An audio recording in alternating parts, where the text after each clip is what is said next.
During World War II, the British people suffered terrible privation.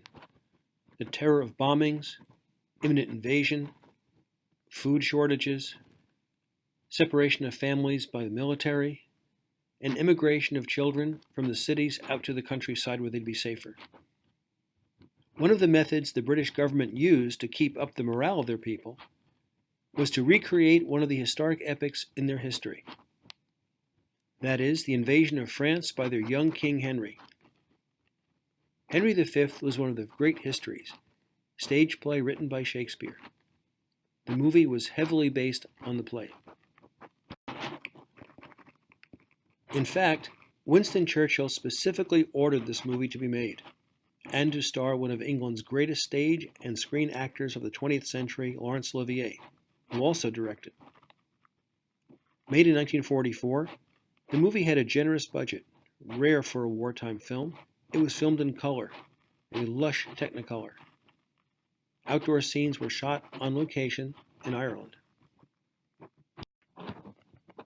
The movie roughly follows the plot of the play, but first a little history.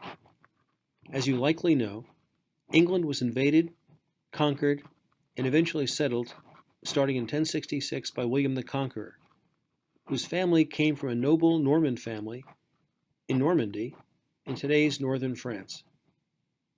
Thereafter, for hundreds of years, English kings demanded recognition of their dynastic claims to their lands in France. The conflicts in the 1300s and 1400s were known as the Hundred Years' War. Young King Henry V claims the throne of France and takes his troops via the English Channel and lands in France. They lay siege to Harfleur, where Henry gives a rousing speech. "Once more under the breach, dear friends." You will find this and other video clips on the British media page sent you. But the real battle is ahead, at the place known as Agincourt. The night before the battle, the young king, fretting that the troops do not have confidence in his leadership, disguises himself as a common soldier, wandering among his men, inquiring into their thoughts and fears about the next day's battle. The next morning, Henry delivers his summons to battle, the famous St. Crispin's Day speech, one of the most famous speeches in all of Shakespearean literature. The role of Agincourt was played by a field in Ireland. For a nation near starving, this was a first-class production. The British people needed an historic and patriotic infusion.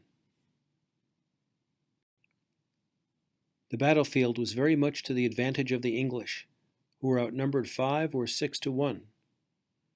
The field was narrow, preventing the French cavalry from surrounding the English, whose archers darkened the sky with arrows. The field was muddy. The French were bogged down by their heavy armor, and the English slaughtered them.